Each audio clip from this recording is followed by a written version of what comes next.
Hello friends, இன்றைக்கும் ரொம்ப வித்தியாசமான ஒரு ரெசிபியோடு வந்திருக்கேங்க. வாழைக்காவும் பச்சை பயிரும் வச்சு ரொம்ப டேஸ்ட்டான ஒரு ரெசிபி. அதுக்கு ஃபஸ்ட்டு வந்து ஒரு 1/2 கப் போல் பச்சை பயிரை நம்ம ஊற வச்சுக்கலாம். பச்சை பயிரை வந்து பவுலில் சேர்த்துட்டு ஒரு 2 கப் போல் தண்ணி சேர்த்து நல்லா கழுவிக்கோங்க. நல்லா கழுவிட்டு இந்த தண்ணியை வடிச்சிட்டு வேறு நல்ல தண்ணி ஊற்றி குறைஞ்சது ஒரு 2 மணி நேரம், அப்படி இல்லைனா ஓவர் நைட் ஊற வச்சுக்கோங்க. ஒரு 8 மணி நேரம் ஊறினா ரொம்ப நல்லாயிருக்கும். இப்போ இது ஊறட்டும். இங்கே பாருங்கள், நான் நைட்டே ஊற வச்சுட்டேன். ஒரு 8 மணி நேரம் போல் நல்லா சாஃப்டாக சூப்பராக ஊறி இருக்குது. இந்த மாதிரி நல்லா ஊறினதுக்கு அப்புறமா இந்த தண்ணியை வடிச்சிட்டு இல்லை நல்ல தண்ணியை சேர்த்துக்கலாம். இப்போ பாருங்கள், நல்ல தண்ணி ஊற்றிருக்கேன். இப்போ இது அப்படியே குக்கரில் சேர்த்துக்கலாம். சூப்பரான ஒரு காம்பினேஷனுங்க. வாழைக்காவும் பச்சை பயிரும் சேர்த்து செய்யும் போது ரொம்ப வித்தியாசமாக நல்லா யூனிக்காக இருக்கும். இப்போ பருப்பை குக்கரில் சேர்த்துட்டு தேவையான அளவு உப்பு சேர்த்து குக்கரை லாக் பண்ணி ஒரு விசிலுக்கு வேக வச்சுக்கலாம். 8 மணி நேரம் ஊற வச்சிங்கன்னா ஒரு விசில் வந்து கரெக்டாக இருக்கும். அப்படி இல்லைனா நீங்கள் வந்து ஒரு 2 மணி நேரம் ஊற வச்சிங்கன்னா ஒரு 3 விசில் வச்சுக்கோங்க, சரியாக இருக்கும். இப்போ வாழைக்காயை வந்து நம்ம தோலெல்லாம் சீவிட்டு எடுத்துக்கலாம். ரொம்ப டேஸ்ட்டான ஒரு சைட் டிஷ் ரெசிபிங்க. எல்லா ரைஸுக்கும் அவ்வளோ சூப்பராக இருக்கும். தயிர் சாதம், சாம்பார் சாதத்துக்குலாம் ரொம்ப அல்டிமேட்டாக இருக்குங்க. கண்டிப்பாக ட்ரை பண்ணி பாருங்கள். ரொம்ப ஈஸியான ஒரு ரெசிபியும் கூட.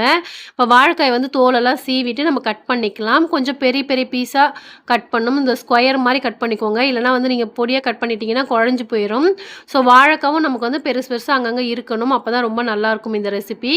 பாருங்கள், இந்த மாதிரி கொஞ்சம் பெரிய பெரிய பீஸாக கட் பண்ணி எடுத்துக்கோங்க. இப்போ இந்த மாதிரி கட் பண்ணதுக்கு அப்புறமா இங்கே ஒரு பவுலில் வந்து மஞ்சத்தூளை வந்து தண்ணியில் கலக்கி வச்சுருக்கேங்க. இந்த வாழைக்காய் போட்டுக்கலாம். கலர் சேஞ்ச் ஆகாமல் இருக்கும். அதில் இருக்கிற அந்த பிசுப்பு தன்மையெல்லாம் போயிடும். அதனால தான் மஞ்சள் தண்ணியில் போடுறோம். இப்போ கடாய் அடுப்பில் வச்சுட்டு ஒரு 3 ஸ்பூன் போல் எண்ணெய் சேர்த்துக்கோங்க. எண்ணெய் நல்லா சூடானதுக்கப்புறமா 1/2 ஸ்பூன் கடுகு சேர்த்துக்கோங்க. ஒரு 1/2 ஸ்பூன் போல் சீரகம் சேர்த்துக்கோங்க. ரெண்டும் நல்லா பொரிஞ்சதுக்கப்புறமா ஒரு கைப்பிடி நிறைய கருவேப்பிலை சேர்த்துக்கோங்க. ஒரு 10 பல் பூண்டை வந்து உரிச்சு வச்சுருக்கேன், அதையும் சேர்த்துக்கலாம். ஒரே ஒரு பச்சை மிளகாயை வந்து சும்மா ரஃப்பாக கட் பண்ணி வச்சுருக்கேன், அதையும் சேர்த்துக்கலாம். சேர்த்துட்டு இதெல்லாம் ஒன்றா ஃப்ரை பண்ணிக்கோங்க. இப்போ இந்த அளவுக்கு நல்லா ஃப்ரை ஆனதுக்கு அப்புறமா இதில் வெங்காயம் சேர்த்துக்கலாம். 2 மீடியம் சைஸ் வெங்காயத்தை வந்து நல்லா பொடியாக கட் பண்ணி வச்சுருக்கேன், அந்த வெங்காயத்தை சேர்த்துக்கலாம். வெங்காயம் சேர்த்துட்டு நல்லா பொன்னிறமாக ஆகணுங்க. அந்த அளவுக்கு நல்லா வெங்காயத்தை வதக்கி விட்டுக்கோங்க.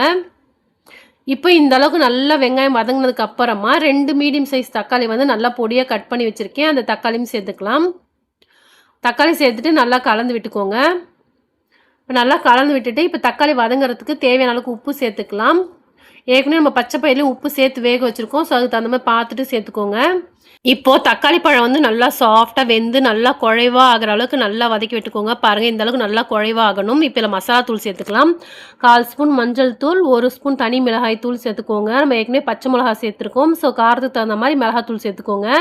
நான் வந்து காஷ்மீரி மிளகாய் தூள் சேர்த்துருக்கேன். நல்லா கலர் கொடுக்கும், காரம் இருக்காது. மசாலா பச்சை வாசனை போகிற அளவுக்கு நல்லா கலந்து விட்டதுக்கு அப்புறமா இதில் வந்து நம்ம கட் பண்ணி வச்சுக்க வாழைக்காயை சேர்த்துக்கலாம். ரொம்ப ஒரு வித்தியாசமான ரெசிபிங்க. வீட்டில் எதனா ஃபங்க்ஷன் அந்த மாதிரிலாம் நீங்கள் செய்யும் போது இந்த மாதிரி ரெசிபி செஞ்சு பாருங்கள், சூப்பராக இருக்கும். வர கெஸ்ட்டெல்லாம் அப்படி பாராட்டுவாங்க, அந்த மாதிரி இருக்கும். இப்போ நல்லா கலந்து விட்டதுக்கு அப்புறமா இல்லை 1 கப்பு போல் தண்ணி சேர்த்துக்கலாம். தண்ணி சேர்த்துட்டு நல்லா கலந்து விட்டு உப்பு காரம்லாம் செக் பண்ணிக்கோங்க. தேவைப்பட்டால் இந்த டைமில் சேர்த்துக்கலாம். கலந்து விட்டு ஒரு மூடி போட்டு ஒரு 5லேருந்து ஒரு 10 நிமிஷம் மட்டும் இது நல்லா வேகட்டும். வாழைக்காய் வந்து நல்லா சாஃப்டாக வெந்து வரணும். இப்போ இது வேகட்டும். நம்ம அதுக்குள்ளே வந்து பச்சை பயிர் வெந்திருக்கான்னு பார்த்துட்டு வந்துடலாம். இப்போ பாருங்கள், குக்கரில் வந்து ப்ரெஷரெல்லாம் அடங்கிடுச்சு. நம்ம ஓப்பன் பண்ணி பார்க்கலாம். பாருங்கள், இந்த அளவுக்கு வெந்திருக்கணும். நமக்கு வந்து பச்சை பயிர் வந்து குழையக்கூடாது. குழஞ்சிருச்சுன்னா அது வந்து கூட்டு மாதிரி ஆகிடும். ஸோ பச்சை பயிர் வெந்திருக்கு, அதே சமயம் முழுசாக இருக்குது பச்சை பயிர். குழையாமல் இந்த அளவுக்கு வேக வச்சுக்கோங்க.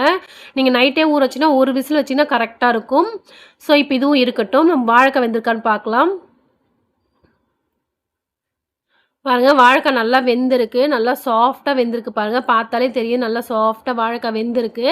இப்போ நல்லா கலந்து விட்டுட்டு நம்ம வேக வச்ச பச்சை பயிரை உள்ளே சேர்த்துக்கலாம். சேர்த்துட்டு நல்லா கலந்து விட்டுக்கோங்க. இந்த கிரேவியோட ஒரு 5 நிமிஷம் போல் நல்லா கொதிக்கட்டும். இது வந்து நம்ம பொரியல் மாதிரி தாங்க செய்கிறோம். அதனால் வந்து இருக்கிற தண்ணியும் வந்து நல்லா வற்றி வரட்டும். தண்ணி நல்லா வத்திருச்சு. இந்த டைமில் ஒரு 1/2 கப் போல் துருவின தேங்காய் சேர்த்துக்கோங்க. சேர்த்துட்டு நல்லா கலந்து விட்டுக்கோங்க.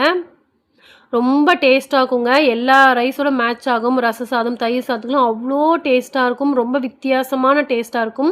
இப்போ ஒரு கைப்பிடி நிறைய கொத்தமல்லி சேர்த்துக்கோங்க. சேர்த்துட்டு நல்லா கலந்து விட்டால் அவ்வளோ டேஸ்ட்டான ஒரு ரெசிபிங்க. கண்டிப்பாக ட்ரை பண்ணி பார்த்துட்டு எப்படி இருக்குன்னு சொல்லிட்டு கமெண்ட் பண்ணுங்கள்.